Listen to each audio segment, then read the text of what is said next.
kokku alustame septembris 8 rühmaga erinevatele vanuseklassile ja grupp vanuses 6–12 ja järgmine on 13–17.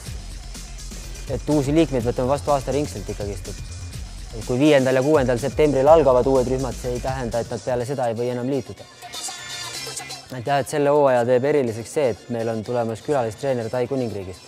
Tegemist on siis oma ala spetsialistiga, ütleme, et siin Euroopas sellist treenerit ongi võimatu saada, ainuke võimalus ongi Tais tuua treener kohale. Tai treeneri oskused, mida ta suudab edasi anda, on hoopis midagi muud kui see, mis meil omal koha peal on. Meil on erinevad grupid algajatele, erinevad grupid harrastajatele, erinevad grupid võistlejatele. Kõik, kes tulevad Tai boksi, et neid ei saadeta võistlema või siis kogenumate treeningkaaslastega spaaringut tegema, et igale ühel on erinev rühm. Et Tai boksis polegi kindlat sihtgruppi, mina ütleks nii, et meie juurde on kõik oodatud. Lapsed, noored, emad, isad.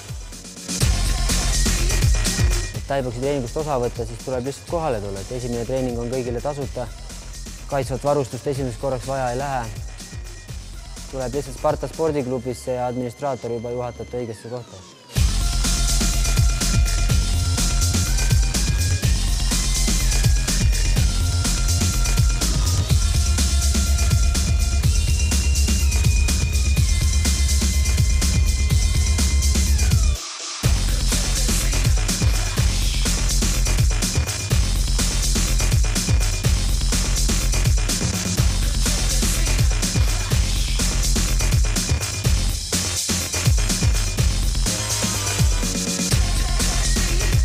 Kõik, kes on huvitatud Tai boksi treeningutest, on teretulnud meie juurde Sparta spordiklubisse.